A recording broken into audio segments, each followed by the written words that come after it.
From the shores of Lake Erie to Browns fans worldwide, hope is alive and the future's bright. I'm John, and this is I'm Steve. Oh, I'm Steve. Let's get the Gleam together. The Gleam, man. There's a Gleam. Let's get the Gleam. All right, let's go. And good Friday afternoon to you, and welcome to There's a Gleam podcast show. We're a part of the Fanatical Elves Network, which is a part of Fans First. I'm Steve. That's John. John, how you feeling today on this Friday early morning for you, I think? It's early, Steve. I'm feeling good. I'm feeling too legit to quit. You know the reference, right? I got it. I got it loud and clear. I don't know if the younger people did. Yeah, exactly. But yeah, too legit to quit, feeling good. How about you, Steve? Well, it's Friday. So if we had done this Wednesday or earlier, I'd be like, once again, I'm miserable. As always, after a loss, I'm always miserable. But it's Friday. I'm feeling a little bit more optimistic. The weekend's here. You know, 7 short hours. It'll be work done and enjoy the weekend and get ready for Sunday. So overall, I'm actually doing pretty good today. Weather's pretty decent. Looks like low 50s this week here in the Cleveland area. So that's a positive. That is good. They say Thanksgiving's supposed to get colder, I guess. Some temps rolling in. Absolutely. So, but no, it's all good. Excited to do this show. A lot to talk about. Oh my gosh, dude. We got so much. So we're going to try and get this going here. We're going to jump right into it. We're going to have you do your recap, last week's recap here. Yeah. So let me grab my notes from the game last week. Yeah, went to the Ravens game last week. They beat the Browns 23-16. Yep. The offense came out flat, managing almost nothing early and forcing the defense to survive way too many short rests. Dillon Gabriel, Steve, I don't know. What did you think of his first half performance last week? Yeah, I mean, it's pretty much what we've seen for the most part. My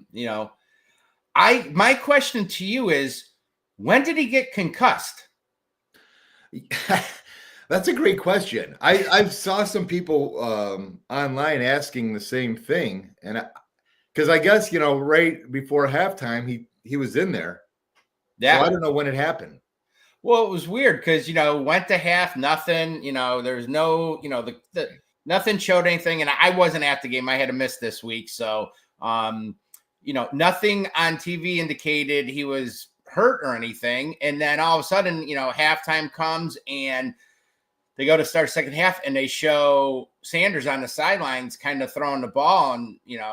And that's when they said about Dillon. I was like, what? And I'm like, okay, Brown's Twitter's and social media in general is about to explode here as well. And you could probably talk firsthand. How was that stadium when I think people realized he was going to go in? So a couple things about being at the game. I know you couldn't make it. Your knee has been bothering you. So hopefully that gets better. But yeah, so at the game, first of all, Dillon Gabriel got booed several times. Yeah, you can hear that on TV too. You could hear it, really. Yeah. So I wasn't too thrilled with that. I mean, the kid's out there trying, and let's be honest, what's he really got to work with? Not a whole heck of a lot. Right. And I just feel that, some of the fans there were, you don't need to boo our kid. I want both of these guys to succeed. Yeah. Secondly, when second half started and it was evident that Shedeur was coming into the game on the sideline and walking onto the field, the place was electric, absolutely electric. I don't think I've felt that since Baker Mayfield entered that game. Steve, remember that? The Thursday night game? Yeah. Against the New York Jets? Yeah. His first appearance? Yep. Epic comeback win there. Yeah. Now, Sanders' game didn't go as well as Baker's went when Baker came in the game. He took him down for a couple scores and won the game. But I thought that there were some things that I liked that I saw from Sanders, and there were things that I didn't like, and I'm sure we'll probably talk about that a little bit more going forward in the show. But yeah, he did some nice things. I think he drove the ball down the field. That's something we hadn't seen from Gabriel. Well, yeah, and that's one thing. The ironic thing I thought was, and speaking about Sanders, yeah, the stats were what they were. 416, like 47 yards. Mm-hmm. He had the interception, and yeah, we all know he had like the lowest quarterback rate, 13.5 or whatever it was. But I thought the interest there, like you said, there are a couple things I liked. He did go downfield. He completed a 25-yard pass, and the ironic thing was in that same game, Dylan Gabriel completed his longest pass of the season, which was 26 yards. So, he definitely goes down the field, which I think a lot of us have been clamoring for with Gabriel. Like, why, everything's short. You can't run everything. So that was good to see. That one pass he threw in the end zone, man, I thought that was a touchdown. First, they showed the one to Laverdan. Yeah. And at the surface, I was like, what happened? Give the defender credit. He got his hand in there to knock that ball away. But I mean, that ball was pretty much right where it needed to be. And to me, Steve, that's an indictment on the front office for not getting the receivers in here, because a good receiver makes that catch. True. But point taken, I heard, which makes total sense is, and yeah, I'm not a conspiracy theorist guy. Well, yes, I am, but not, not in this case. But I don't think Stefanski and these guys have it out for Sanders. I always thought that was ludicrous. I think you've heard more players, former quarterbacks, even Josh McCown from here. I think Brian Hoyer said the same thing. You're backup. You don't get first team reps. Nobody ever does. This isn't anything new. It's not like, wow, they screwed this kid. So what somebody said was interesting. Not having any reps with those guys, Judy and all the Right. Tillman and them. It's kind of like what Baker did when Baker was here. He kind of relied on those other receivers. I mean, Hollywood Higgins wouldn't have existed without Baker. That was his boy for a while, remember? Until he got that repertoire with Landry, and well, he never had it with OBJ, but so it made sense that he went to somebody like him in that situation. But right, if the but frustrating, it's not like he's throwing to Justin Jefferson right now. Well, that point, like Justin Jefferson makes that play. Yeah. Well, speaking of number ones, what do you think of Judy? Steve, I don't know where they go with this guy. Yeah. I really don't. I'm so disgusted with the whole, and I've been thinking about this all week. I'm so disgusted with this whole receiving core. Yeah. Jerry Jeudy. We'll get to him all. We'll talk more about him too. I got some stuff on Jerry Jeudy, but he leads the league in drop passes. Oh, does he? Yeah. At least he was as of like 2 weeks ago. He's not, the Browns are worse than getting separation. He's part of that too. Now he made it a nice play on the was it a third down? He got the first third down and 10. Yeah. I think that's the hardest I've seen him run all year. Yeah. Or something. That was his one and only good play, really. But yeah. And let me say something else, because I've been waiting to get this off my chest since Sunday. Isaiah Bond. Why is Isaiah Bond even on this team? So we saw a couple of weeks ago, he got hit in the helmet with the pass because his head wasn't turned around. Mm-hmm. I've seen Brian Baldinger online break down some of the plays where he's not looking for the ball. Mm-hmm. And then last week, he catches a pass near the sideline, heading down the sideline. There's a defender right at the first down marker. He's 2 yards from the first down marker, and he steps out of bounds. Yeah.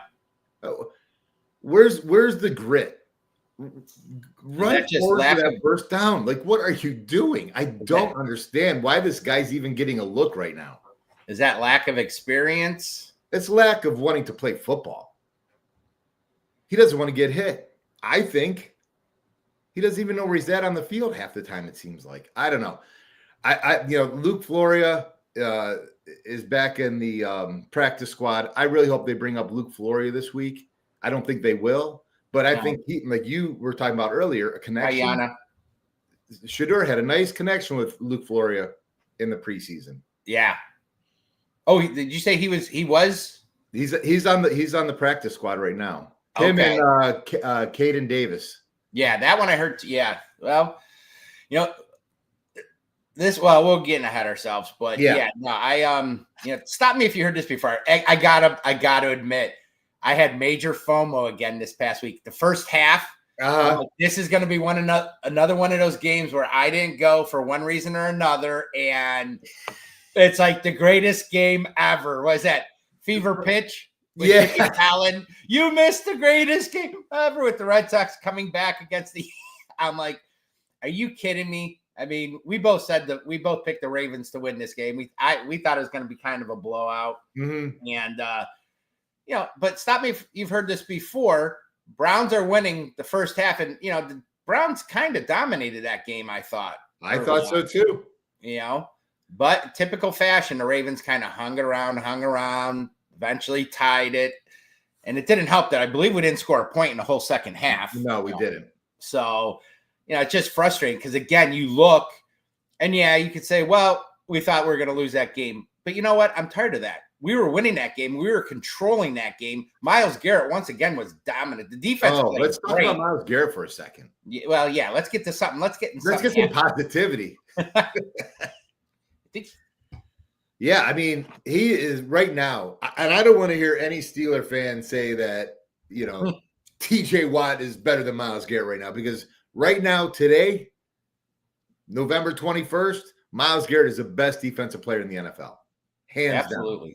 Absolutely. There's no debate with that. And we're going to be really sad in, 5 years or whenever Myles decides to hang it up, because we've been blessed with watching this guy play defensive end here. And he is just a monster. Well, and he's had great seasons. What was it? And I think I had that first player in NFL history to have 6+ consecutive seasons with 12+ sacks. Did you say? Mm-hmm, yeah. And he's had great seasons. He's already won Defensive Player of the Year. But he just went next level this year, and I think you have to contribute some of that to the rest of that defensive line. And I agree. I know he doesn't have the stats that people, when you see a first-round pick, but Mason Graham's been phenomenal inside. Yes, he has. Alex Wright, we'll talk about him. That was the other big news this week. Actually, just the other day, agreed on a 3-year, $33 million extension, 3-year extension with, $21 million guaranteed. Yeah. It looks like he may be that, other end on the opposite side, but the whole defensive line as a whole has been phenomenal, which is really, Myles still gets double teamed, sometimes tripled, but having those other guys up front with there, I think that's just helped him even more and, unleash the beast there. Yeah, and I think you're 100% correct. And the way Mason Graham's played and eats up the middle, it seems to be able to free Myles up. But even though, like you said, he's getting double teamed, it's not as, I guess, tough for him this year because of the other players that are really contributing on that line.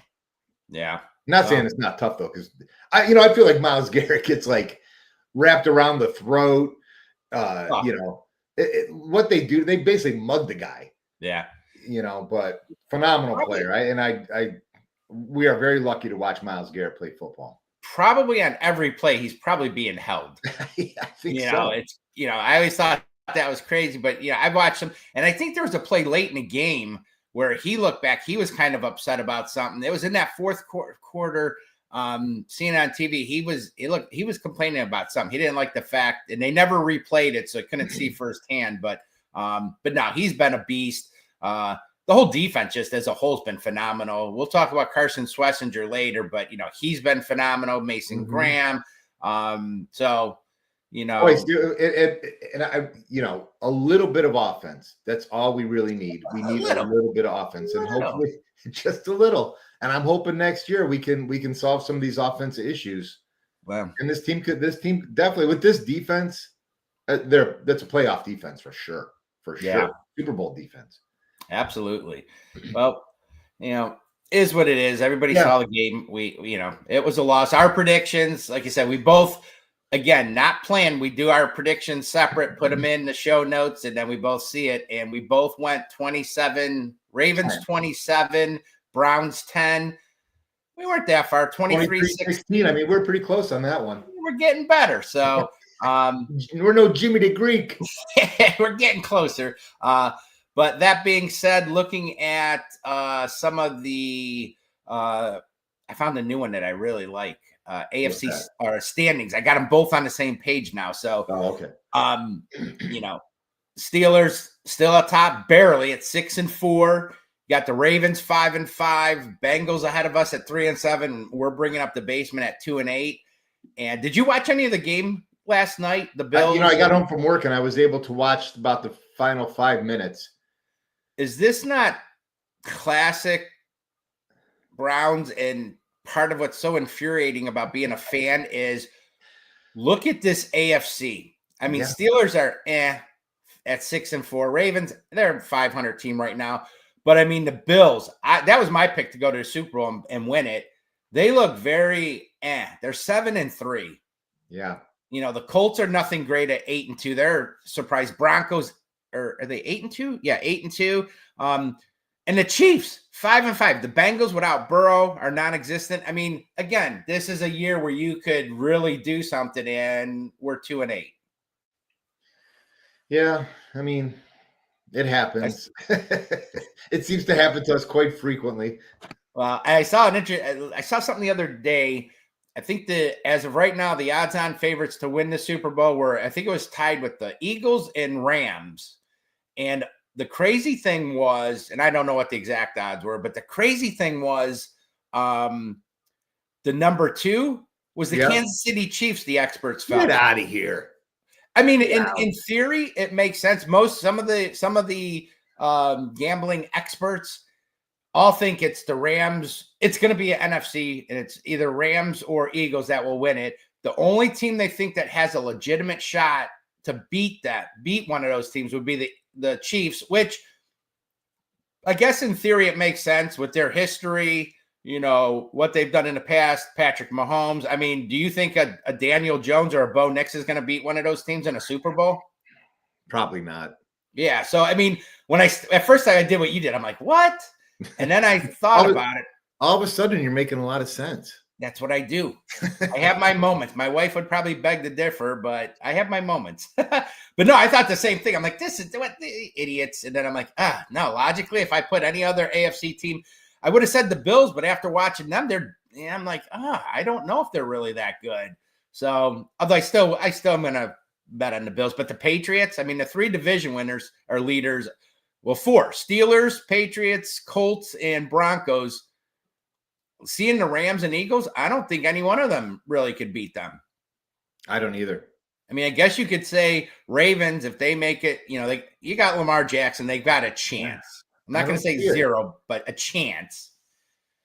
But I don't think they'll beat them. So I don't see it. And Lamar doesn't seem to be playing that great either this year. No, being hurt didn't help. I know our buddy KB, he's a huge Bucs fan. I'm excited to see the Browns play, of course, but I'm excited to see there's a great Sunday night game. Oh, it is. There was Rams Buccaneers. That's going to be a good one. Yeah. So anyway, looking at the standings, it is what it is. Yeah. Coulda, woulda, shoulda. Yeah. One day, Johnny, one day. Well, why we do this. Well, we're going to move on to a couple other things here. We're going to go on to our therapy session, and you had a couple of videos you wanted to talk about, I think. Yeah. So the first one is the Myles Garrett on Shedeur Sanders, a post-game press conference. You have that, Steve? Yes, I do. And that was, which one was this? Myles Garrett on Shedeur Sanders, you said? Yeah, on Shedeur after the game on Sunday. I don't have it. I don't think it doesn't look like it was uploaded. Nope. I don't know why. But, well, we'll skip ahead to a couple other ones. Yeah. Other big news, and this is on a more serious, football's fun and, all great and stuff, but there are more important things in life. And the big news this past week, I think was, Bernie Kosar. Yep.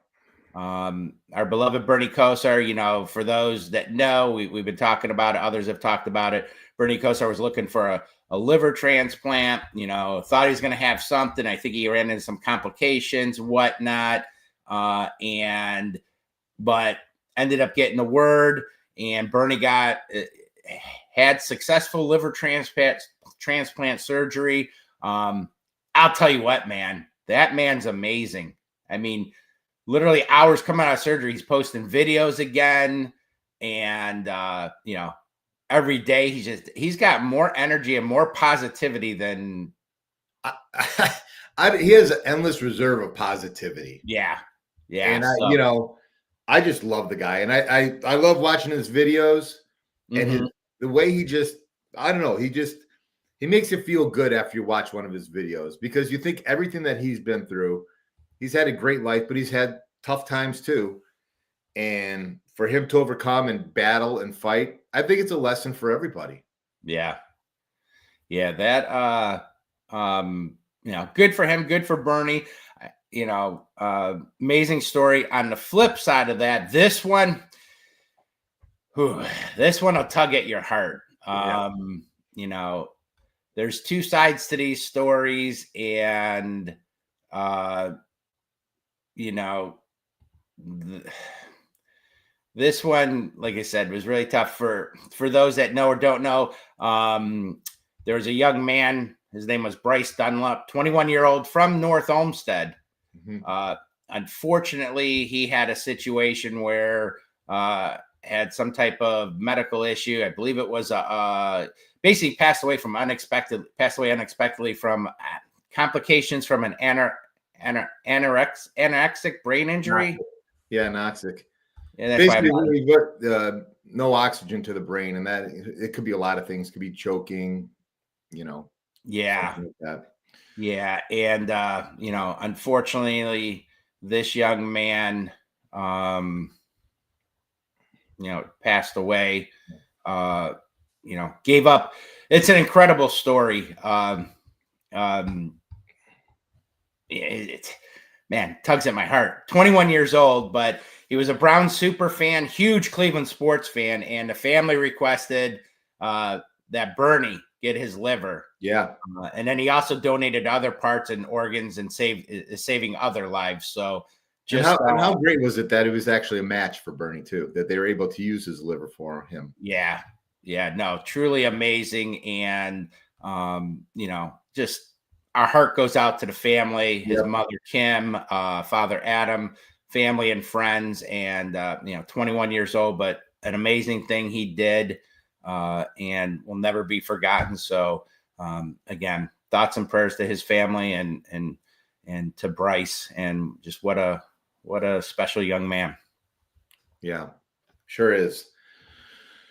All right. Well, Steve, I think I may have gotten that Myles Garrett up. There we go. Whatever Kim is doing with the offense quarterback, you leave them to do that. You take care of the defense. But when you see Shedeur kind of making his debut and kind of like a high leverage moment like that, do you say anything to him maybe during the break, or do you say anything to him after the game? For sure. I mean, just tell him to keep his head up. I know there was one drive in which he kind of walked off, and I saw him. He was putting his head down. I know he was kind of thinking about, I know he wants to make the play. He wants to, have that game-changing drive, because, he feels like he has that ability, and we've seen it. So, don't be discouraged from one drive or two drives. It's a good football team over there. So, just trying to keep him to keep his confidence high, and keep on chasing that standard in which he set. And we're going to continue to support him. He spoke after the game, and he wanted to pin it on himself and his performance, but we're not going to allow him to do that. It's a team game, so we're all in this together. You said he addressed the entire team in the locker room after the game. Yeah, so Myles Garrett, I liked what Myles Garrett had to say about Shedeur. Yeah. Tell him to keep his head up. They're not going to judge him on just a couple drives. And I don't know how the players feel about it. I've heard stuff from Garrett. I think Garrett Bush on the Cleveland. He has his own show. He's got a Cleveland sports show also. He was saying that I guess some of the players were texting him earlier that they wanted Shedeur. I don't know if that's true, but I don't doubt what Garrett Bush has to say either. The guy knows, he's well connected. Yeah. So, I think they're pulling for Shedeur. I do. You know what? He's a very likable kid. I love what he's been saying. Take away all the other stuff that people talk about. I think in general he said the right things. I did see something that was really funny. Batonio, he was talking about him being in the game and stuff, and you could see kind of his excitement and whatever. And he was like, "Yeah, that's good, but calm down. You got to call the next play here, you know." And what the best one was, he was saying something about, you need to get to control the crowd, get them to, quiet down, this and that, because they all could hear the cheers. And he looks over and Sanders has his hands up. He's like, no, quiet him down. Don't get him more riled up. And, so, I'm we'll talk about it coming up. I'm really excited to see what the kid, he's getting his chance, and we'll see. So yeah. The other one I wanted, what's that? I'm sorry. Do you have something else you want to add to that? Not with Miles, but the other last thing I wanted to bring up with the therapy session, I know we've talked about him before, is Carson Schlesinger. Yes. I think I heard he was the first one since Denzel Ward to win NFL Defensive Rookie of the Week. Mm-hmm. And rightly so. 10 tackles, 2 tackles for loss, and INT. I mean, we say his name constantly. He's just always making plays all over the place. I just heard last night, Jim Schwartz talked about him, gave him some high praise, said what he's picking up and stuff, basically in a nutshell, I'm kind of paraphrasing. Yeah. He said, Ray Lewis, he coached Ray Lewis early on in his career, and, in his opinion, maybe the best defensive player. I can't remember if he said he's ever coached or just best defensive player. It took Ray Lewis about 3 years to comprehend and get stuff down where he's already got that.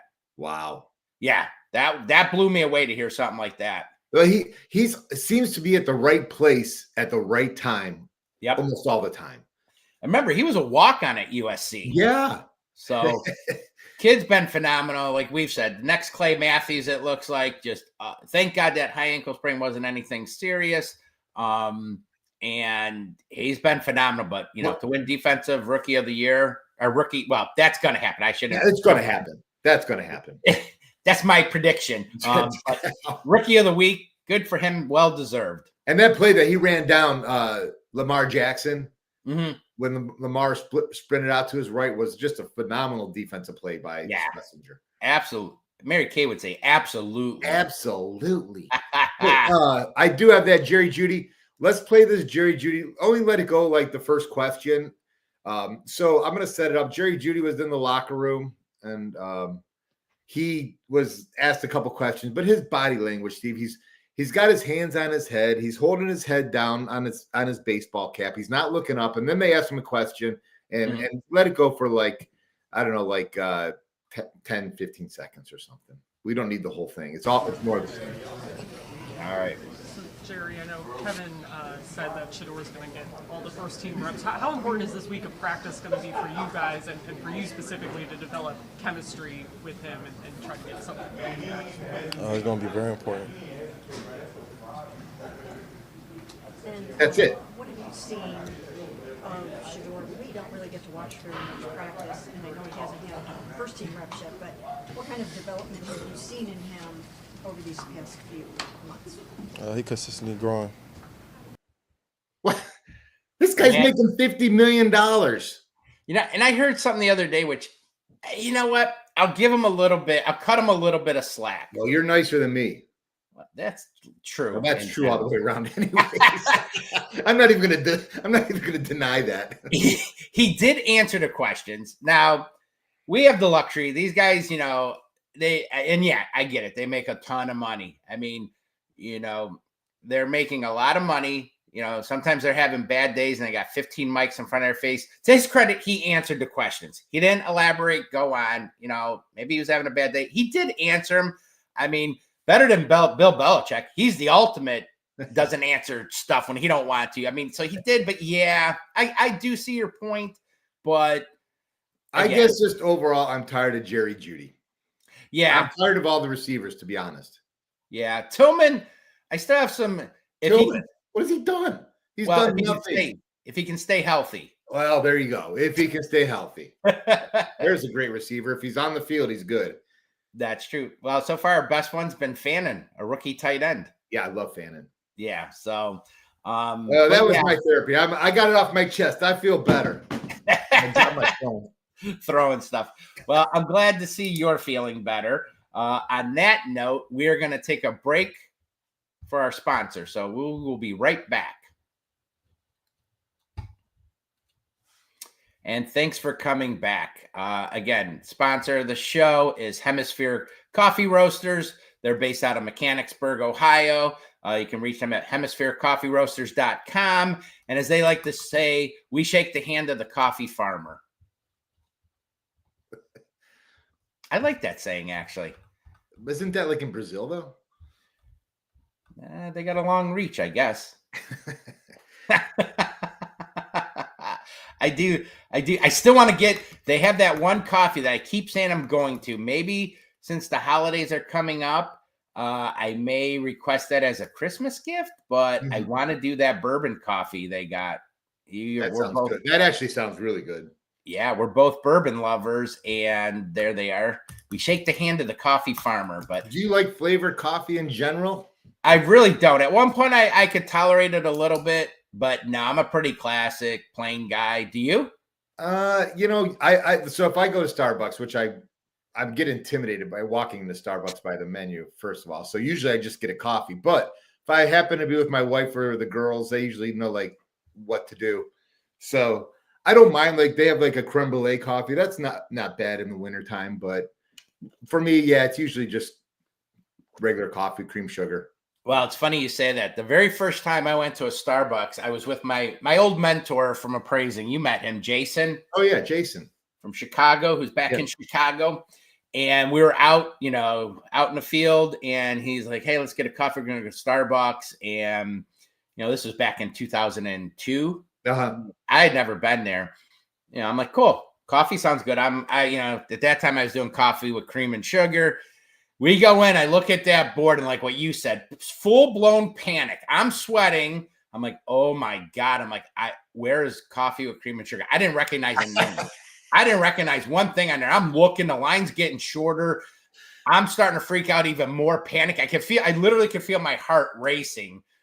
And I'm like, oh my God. I'm like, Jay, you go. I'm still trying to figure it out. You're reading tall, venti, and whatever else instead of small, medium, large. Like, what's going on? Well, to this day, I don't know what he ordered. The only thing I caught in his long description was caramel. And I like caramel. I'm like, you know what? That sounds really good. I'll do the same. Totally panicked, but thank God it actually wasn't bad. Like I said, I like caramel. Did you ever see that skit with, who's the kid? You saw Meet the Fockers? Yeah. Ben Stiller. Yeah. Was it Ben Stiller or? No. It was Paul Rudd. Remember Paul Rudd? Okay. He's played in a bunch of movies, been on Friends, Ant-Man, whatever. Paul Rudd. Did you ever see that little video he does of he's at a Starbucks and he's like, a large, I think he orders like a large coffee and they're like, do you mean, what is it? Venti? He's like, no, large. And he's like, venti means 20. And, you're stupid in 3 languages or something. Did you ever see that little? I never saw that. We got to pull that up and just play it. That is one of the funniest things, but I've ever seen with coffee. But yeah, anyway, there you go. Hemisphere Coffee. If you haven't tried them, give them a shout out. Good local company, support local. Great. They've got a huge selection if you go online. So there you go. Good. We'll have to get some.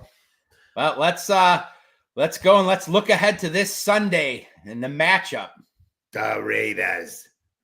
Dun, dun, dun, dun. All I hear is like Alan Faneca, the cold winds of autumn. NFL film. Dun, dun, dun, dun, dun, is his name Alan Faneca that did the NFL films? No, I thought it was Steve Carroll, wasn't it? Or Steve Sable? He did. Yeah, he like ran it. His dad started. He ran it, but who was the announcer that did that? Autumn winds is a Raider. I forget who that guy's name is. Anyways, look that up while I'm talking. Yeah, so we're going out to Las Vegas this week to play the Raiders. You were right. It's Alan Faneca? John Facenda, voice of God. Yep. The autumn wind is a Raider. So Schuler's getting his first start. So let's talk about that because I'm excited. He's got a full week of practice with the first team, which that was a big controversy. Like you said earlier, he didn't get the starts or the reps in practice. You can't blame Stefanski for that. He's trying to get Gabriel ready. Yep. So Schuler's got his whole week of practice. Steve, what are you looking for in Schuler? What do you see that he needs to do to win this game? Complete more passes.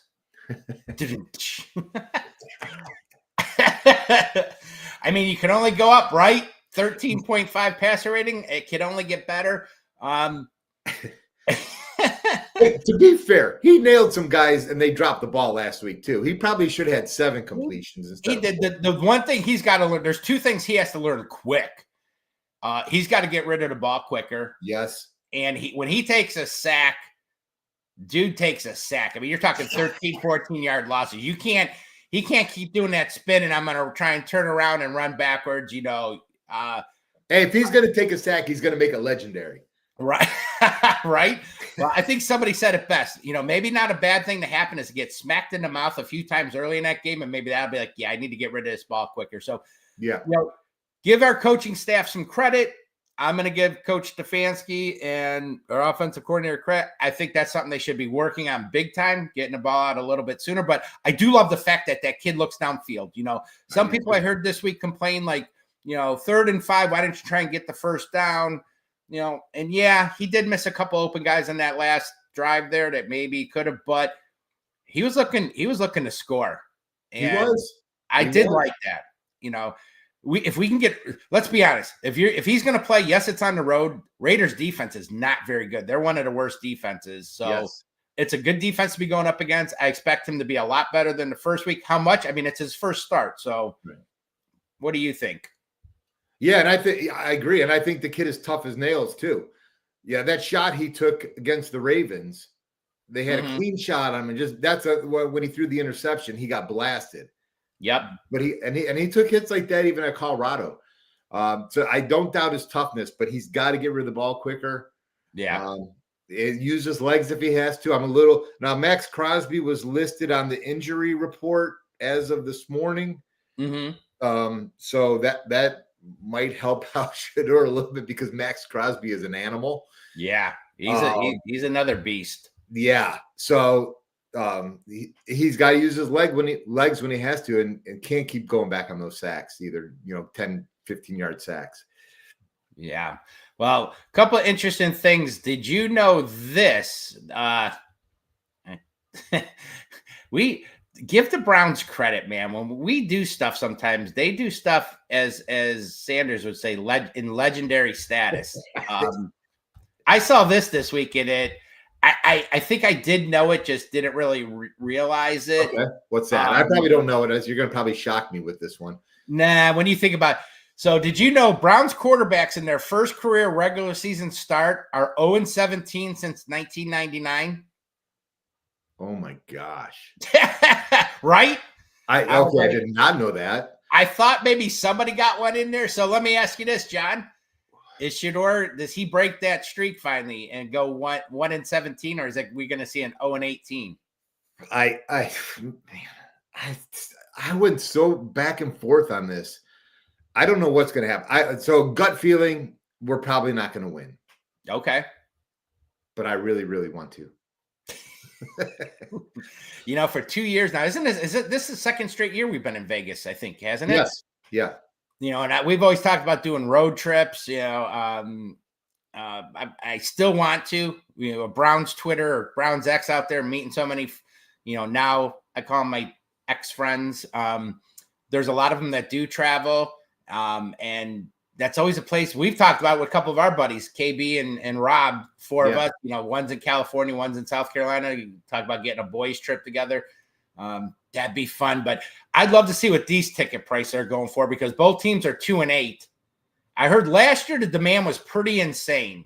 Really? With ticket prices. Yeah, I remember when people, especially when they first bought, it was insane prices and they were going up. This year, I got to believe it's got to be a complete opposite, but I mean, we'll see.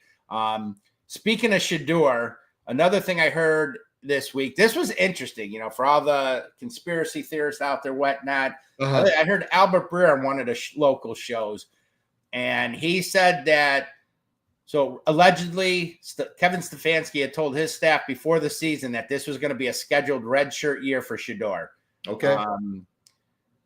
I wonder, if Andrew Berry got that memo, because why would you have traded 2 veteran quarterbacks and keep 2 rookies, especially if you're not planning on playing one of them? But supposedly that was the game plan from the get-go. They wanted to redshirt him and just let him learn, So what do you think about that? I think that was a smart plan by Stefanski, really, because I don't think Shedeur was ready. Mm-hmm. Unfortunately, they didn't get to work that plan. And like you said, did Andrew Berry even know that was the plan? Because why did he do what he did? Well, and it's interesting because the NFL is kind of cyclical. It's kind of a copycat league. For the longest time before, it used to be, you drafted a quarterback, he sat, and he learned. Then it was, I don't know when it started, if it was in the 90s or when all of a sudden you draft a quarterback, he's playing right away. Nope, he's my first round pick, you're in.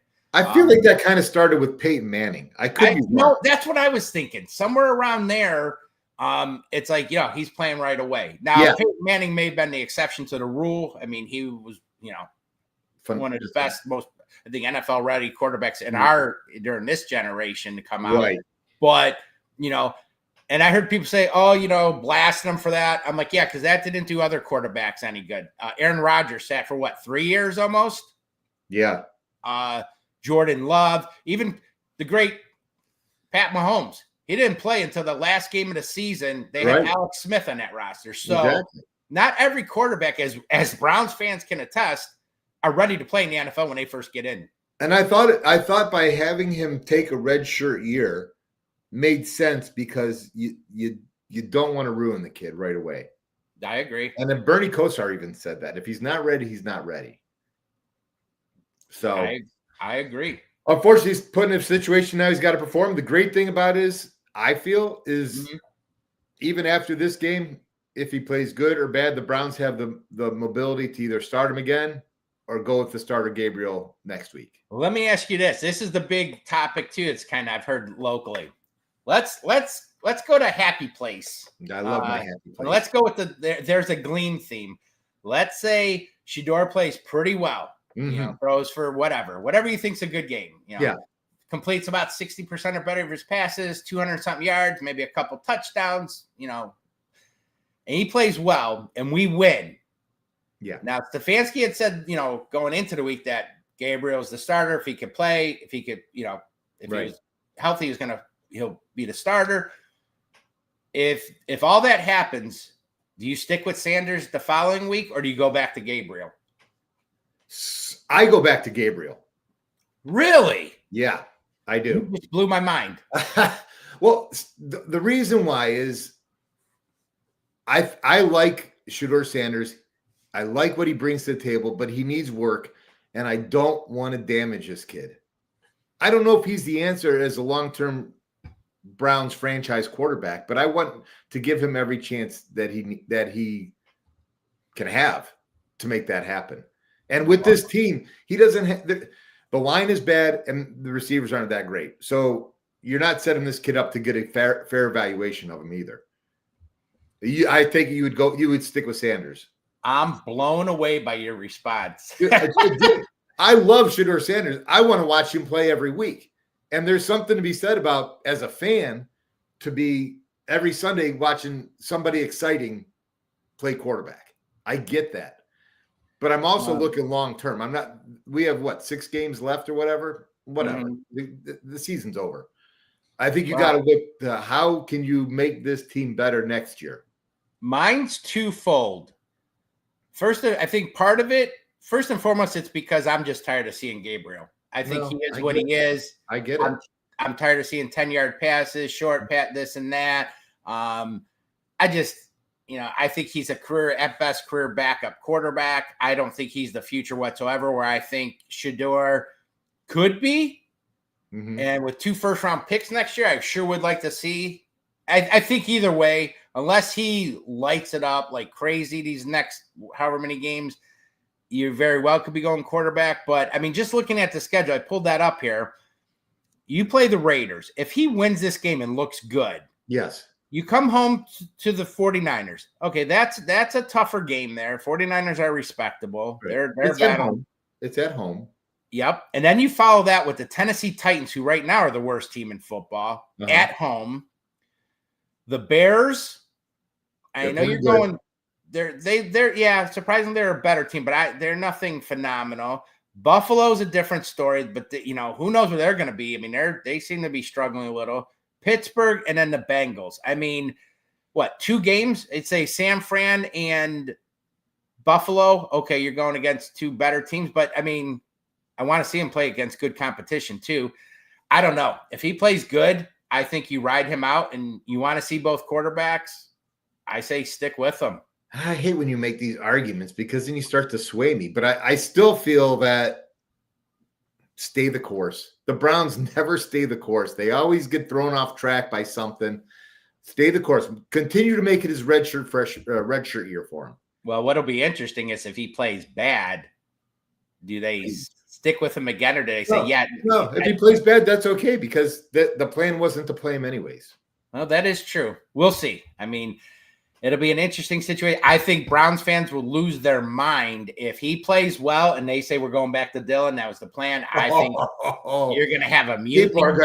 People are gonna go nuts. Riots in the streets. Fires being set downtown. And I'll be just sitting there going, just stick the course. Stay the course. Yeah. You know what? Speaking of Sanders, this just popped in my head. For the most part, Deion's been pretty quiet, Sanders. Yeah. You really haven't heard it, because that was the big worry. Oh, you're going to have this circus come to town. Shador's been, I think, a very model player. He's done a lot of good things behind the scene that doesn't get talked about enough. I've seen him after the fact hear about him at different things, giving away things, and just seems like he's doing the right things. And, of course, there was the whole incident of his house getting robbed while he was playing. But Deion did kind of piss me off this week. And I don't know. What do you make of this? And I wish – what's that? What did he say? Well, they asked him, somebody asked him, are you going to go to the game? To watch his start in Las Vegas. And he's like, I don't know. In one regard, he said the right thing. I don't know. There are other things I'm preparing for. But he made something about the comment about, I know what he's been going through. I know behind the scenes what he's, it was very did you hear that? He's not being treated well or something, or the struggle that he's going through or something. For the average person, you hear it, it's like, oh, Deion knows. See, the Browns are doing something, and despite all that, he finally got his chance because there's been stuff. And I was like, really? What the hell do you mean with that? And now I'm surprised I haven't heard more people talk about it, to be honest. But yeah, that just for most part, he's been pretty good. But anyway, enough about that. I think we're all excited. Yeah. Who you had an interesting little nugget about last Browns quarterback to debut against the Raiders. Yeah, that was Baker Mayfield. Made his debut, the starting debut. They lost 45-42. I remember that game. Wasn't that the game where Nick Chubb went nuts? Yeah. And I believe this is a little weird fact that a bunch of old timers like us might relate to. I believe that was the last game that I watched that there was a baseball infield on the football field. It was. Yep. Which I absolutely, as a kid, I loved the games when there was a baseball field on the football field. I don't know why. I thought it was awesome. Dirt and all, it was cool. So anyways. That was old Municipal Stadium until 99. Yeah, they used to do that, have the field down, and boy, that old Municipal Stadium grass would get so torn up. Yep.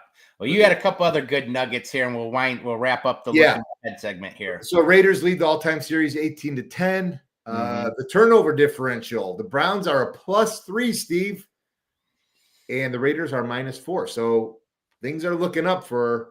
Are you throwing down some money on one of your apps? FanDuel? No, I've been losing too much money lately. I don't bet on the Browns either. No. And let's see, team defense. The Browns rank 2nd, and the Raiders rank 17th. The team offense, the Browns rank 31st, and the Raiders rank 30th. So 2 offenses that are struggling. against the Raiders going against a really tough Cleveland defense. Like we said, or just a little bit, Raiders one of the worst defenses. So if he's going up against somebody, this looks like a good team to go against. So yeah, we shall see. So, all righty. Well, there you go. That we'll be doing, like always, we'll do our predictions at the end of the show. One of my little favorite little nuggets here. Watch. Yeah, and I think partly it's because I'm enamored with the picture of the Jaguar watch that we have. Buy that thing online. That would be kind of funny. And then you could do a Shedeur Sanders with a Jaguar. Well, we got Jaguar watch. What you got? What happened? So last week, the Jaguars hammered the Chargers, making up for that game 2 weeks ago when they lost they blew a 19-point lead. Trevor Lawrence was steady. He went 14 for 22, 153 yards. And he ran for a touchdown, threw a touchdown. Etienne and Bashul Tuten both had big days. Mm-hmm. And so the final score is 35-6. And how about them Chargers? They're kind of an enigma. They look great. They look crappy. I mean, I thought that's another game. I mean, I thought Jacksonville was going to lose just about every game this year, but I thought going there, they're going to lose, and they hammered them. And it's like I like the Chargers, but I can't stand Harbaugh. That used to be what you're a former Navy man stationed in San Diego. That was your unadopted second. That was my second team until they went to Los Angeles, and I stopped caring about the Chargers. But yeah, when I was in the Navy in San Diego, that was my second, my home away from home team. I still love that story with when you were with your ex-wife Sharon. Wasn't that the one where you're a pretty mellow, calm guy, reasonable, but one of the few times I think ever that you may have gotten into a fight or almost got into a fight at a game? Well, yeah, I almost got into a fight, but it wasn't even my fault. It was my ex's fault getting me into a fight. So I luckily talked my way out of it because these fists are not deadly weapons. I mean, you got a good build, good athletic build. You're a former basketball player. I mean, you're 6'4". You're not a small guy. So I just scare people by they don't want to fight me because I look big and intimidating, but I'm a big pussycat. So where are we at with the tankathon here? Tankathon. Oh yeah, Cleveland Browns. Right now we're drafting number 3 with the loss last week. And last week we're drafting 6. So we moved up with our own pick 3 spots. The Jaguars pick number 20 now. We slid back a spot. So hopefully Carnell Tate is still there at 20. Boy, that would look nice. I would love for Shedeur. I mean, we'll see. A lot can change. I don't think this is a great quarterback class coming out. I'd love to see us be able to take those 2 first-round picks and get 2 blue chippers, like a receiver and a left tackle. But we'll see what happens. So I'd love to get the Ohio State receiver. That would be phenomenal. But interesting, you're talking about the Jags. I saw this little nugget the other day, and just to kind of do a little quick recap on the trade. So far I think it's the Browns. It's looked pretty good for us. So in that trade, when we moved back draft day from 2 to 5, so Jacksonville ended up receiving. We all know Travis Hunter with that pick. Our turned out to be number 2, which so season, but injured and done for the year. Their 4th round pick that they got from us was who you just mentioned, that Bashul Tuten. Yeah. And the other pick we had given up in there was Raywan Lane. I'll be honest, he's a safety. I know nothing about him. Me neither. But I do know what the Browns got back in return. Oh, yeah. And in that trade, we got Mason Graham, who we've talked about plenty of times this season. Stud defensive tackle, looks great. The rookie running back from Ohio State, Quinshawn Junkins, was that 2nd round pick we got back from them, who a little up and down. If he had a halfway decent line, his numbers would even be better. But, I mean, overall, pretty happy with him. Dylan Sampson's been kind of quiet now for the last weeks. Haven't seen a ton with him, but I do think it's a solid pick. No? Yeah, he's okay. He's okay. Yeah. Serviceable. But the big one's still yet to come. I mean, if you just had that right there, you'd be like, okay, that's not looking like a bad trade for us. But you still have that 2026 first-round pick. So, that's the players so far that were involved in this trade. So there you go. Add Carnell Tate, and that's a great trade. Well, here you go. On to our other favorite segment, The Land. Yeah. This one was This one was all you. I don't have a picture of the place, but go ahead and take this one away, John. Oh, okay. Well, yeah. Alley Cat Oyster Bar down in the Flats, 1056 Old River Road. I've been there several times. Probably one of my favorite places in Cleveland. I've got a couple, but Alley Cat for me. Now this time of year, you can't sit out on the patio unless you're really crazy. But they've got great oysters. Now, you like oysters, Steve? I gotta try it. I tried them a long time ago, and I think it was a texture thing. But as I find out as I'm getting older, there's things I like now that I didn't before. But so no, right now, but I'm willing to try them maybe one more time. Yeah, I had to. So I've always loved the presentation of oysters. Okay, on the ice with the lemon, and so I made myself like oysters. I ate oysters till I liked them. You make yourself like oysters? I made myself like oysters. There's some oysters right there. Just kept eating them. At first, I was the same way, but I'm like, I like these. I just love the way they look. I'm gonna keep eating them till I like them, and now I like them. So, the oysters. Lesson we learned, kids: if you don't like something, parents feed that kid that food until they like it. That's right. They'll learn to like it. That's hilarious. So one of my favorite restaurants in Cleveland for oysters. I've never been there. Yeah, it's a great place. Great drinks too. I'm actually, when it comes to drinks, like, especially in the afternoon, I don't like really drink unless it's a Browns game. But if I'm going out, I don't want to drink. But they have really good mocktails at Alley Cat. Yeah. So I like to get a good mocktail. What was the other dish you got? That's a poke bowl, salmon tuna poke bowl. You like that? Yeah, those are good too. Cold, refreshing. I got to admit, salmon, I know it's so good for you. I have not acquired that taste. It started off, I couldn't eat it at all. I'm like, nope. And I like fish in general. There's a lot of fish I do like. And then I finally got to the point where I'm like, you know what?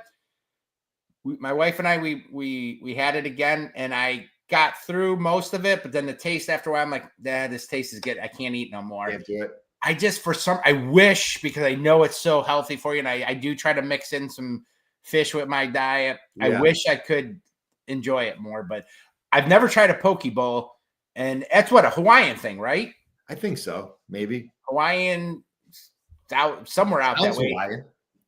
We'll call it that. I do want to try one of those. They do look appealing. Yeah, they're good. They're refreshing, light. A great place to go for a light meal. And they do it. And I know I did say that, I like the mocktails, but they actually have really good martinis there too. There you go. Well, shout out to Alley Cat. Yep, Alley Cat down in the Flats. Check them out. There you go. And if you want to be a sponsor, feel free to call us. Wow. Good deal. One quick story talking about, the oysters and stuff. You've been to Pier W in Lakewood before. Yeah. I actually, fun fact, I worked there when I was, would have been about 19, 20, somewhere around there. When I was going to Cleveland State, it was one of my jobs. I was a busboy and a valet. People pull up in these fancy cars. I got to go drive them around in the parking lot. I'm like, this is pretty cool. As a kid, that was my glory days. I'd make cash daily. I'd open up my dresser drawer and we'd go out, whether I was with you or Sprankle or somebody, I'd grab a wad of cash out of my dresser, go out for the day. We'd go play basketball, do different things. We'd go get food. But I took my wife there. It's been a few years now, but we went there for dinner one time, and it's a very nice restaurant. The ambiance, the view of downtown, amazing. The food's amazing. It's pricey, it's a little higher end, but there's this young couple. What's that? White tablecloth restaurant. Yeah. And there was a young couple in front of us. I don't know if they were celebrating anything, whatever, but a young couple, and they got that oyster tower. You ever see those? The seafood towers. Yeah. I love those. I never had one, but I've seen pictures. They're phenomenal looking. I got to admit, I laughed so hard. So that young couple, they had ordered that, and I saw, and I heard the kid lean to his girl and say, "Enjoy this tonight, honey, because it's Taco Bell the rest of the week."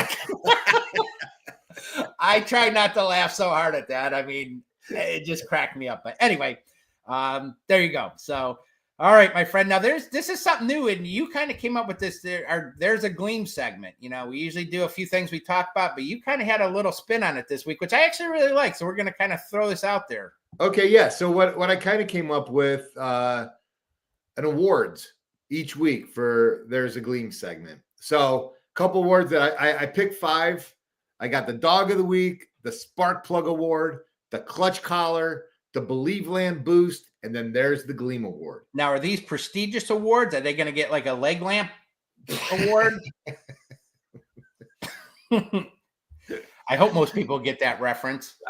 It's Fragile. Must be Italian. So we got the Dog of the Week. So this is given to the player who went full alpha, big hits, big plays, big energy, and someone who woke up and chose violence. Who wins that Dog of the Week for you, John? That's Myles Garrett. Last What a week. physical specimen. That picture just says it all with those muscles, those veins popping out. That's a good Dog of the Week. I saw a play where he just ran over the tackle. Basically just ran him over, pushed him out of the way. Well, he did. Remember Reggie White? He was infamous for doing a bull rush and like with one arm, taking a defensive tackle and with one arm just throwing him to the side. Myles did that last game. Yeah, that's what I was talking about. Yeah. Just get out of here. That's a good now my spark plug award. This goes to the player who single play flipped the energy of the entire game. It could be a kickoff return, interception, sack, big third down play, whatever. This goes to Devin Bush for the 23-yard interception pick 6. That was an impressive play. He's been a bit of a nice surprise, I think. No? Yeah, I really like Devin Bush. He's been playing really, really well. Yep. And I can't argue with that award, spark plug award there. All right, so the Clutch Collar Award for the player who came through when it mattered most. Late drive, key field goal, crucial third down stop, ice in the veins is required. Unfortunately, Steve, we do not have a winner for the Clutch Collar Award this week. You know what? Awards don't have to, they aren't given every week. They got to earn them. They're earned, not given. I agree with that.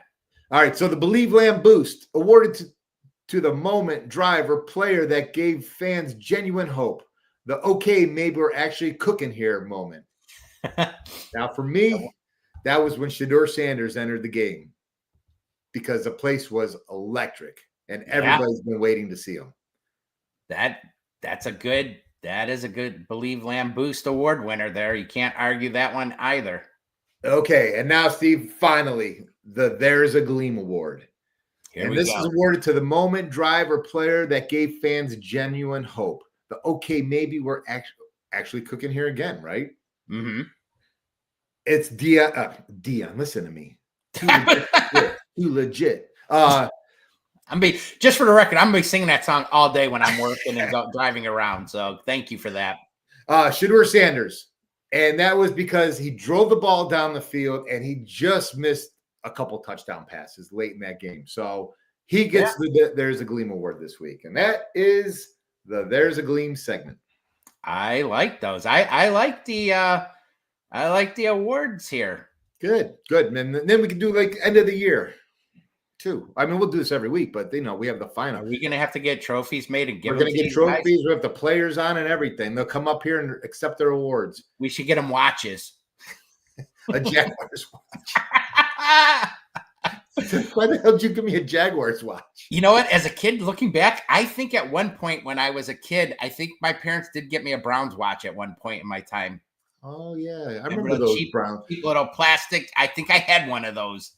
Actually, you know who I bet had one was our buddy Chris Cantor.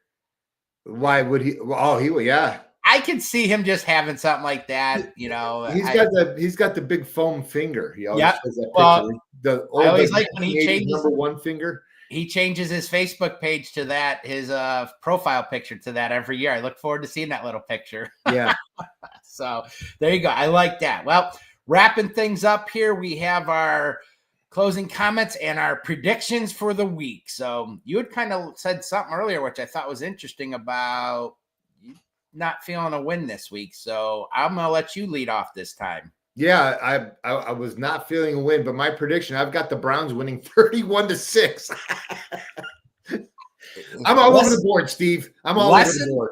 Lesson to be learned, folks. Whatever he says in the beginning is going to probably be the opposite, because I think that's at least the second, at least 2, if not 3 times that I think you've done that, where one of them, you said some of the nicest things you've ever said about me, that I swayed you and changed your mind for picking, which you were dumb for listening to me because they ended up losing. My heart outweighs my brain most of the time. And who do you got again? I got the Browns 31-6. Whoa, blowout fashion. Yes. Any kind of predictions about how Shador plays? I think Shador's going to play great. And I think we're going to have a major controversy next week. So if this holds true and your bold prediction, are you sitting him the next week then after all this? If they win 31-6 and he plays great, I don't see how you can. but I would. Oh my God, I need help. Oh my God, that is hilarious. Who do you got, Steve? I am gonna go. I'm feeling, because it's Friday and I am feeling ever optimistic. I don't know if it's because my wife and I went to a local winery last night with some friends and got to drink some vino. Or if it's because it's Friday and the weekend's here, but I too, and I know we don't travel well out west, and I'm tired of that bullshit argument. Oh, you gotta travel out west, we never play well. Well, how come I don't ever hear that when the teams from the West Coast come here and, oh, they got to go to the East Coast. They don't. Have you ever heard that argument? No, not much. Not really. No. It's always, oh, you got to go out west. So whatever. I am feeling good about this week. I think the Raiders suck. I think I can't wait to see what Shador does. I mean, I just want to see him play better. He doesn't have to light it up, but play better, take some shots down the field, complete some more passes, get that up. I am feeling this week we're not going to be under 20 points. I don't think. I'm going 24-13. Nice. Browns over the Raiders. And that's that. I like that score. Yeah. Every time I think about scores, I feel almost obligated to be like, I got to give a token touchdown somewhere. I'm always like, oh, we're going to hold them to a couple field goals. Nah, they're going to score somewhere. Yeah. So, it is the NFL. It's not easy to shut people out. No, well, especially with the rules. Want to thank you guys for joining us. A slight change this week. We weren't live on X. I don't know if that's going to change, but you can, we're live on Facebook, YouTube, through the Fanatical Elves pages. Of course, we're live either later that night or the next day on the podcast. But please remember to like, follow, share, subscribe, spread the word. If you're not already following the Fanatical Elves Network, like I said, we are on X, Facebook, YouTube, TikTok. Check out the pages. Again, we have a lot of great shows, not only ours. I think ours is, I'm partial to ours, but a lot of good guys and gals over here doing shows. So check them out. As always, if anybody's looking to sponsor, we're always looking for sponsors. Feel free to reach out to us, and want to thank you guys again for turning into the show. John, good to see you. Final last thoughts. Anywhere you're doing special with the game this week? I don't know, Steve. I'll be talking to you. Maybe we'll do something. I don't know. I'm not sure. So 4:25 or something? So. Yeah. It's either 4 or 4:25. I forget. But yeah, 4 o'clock game.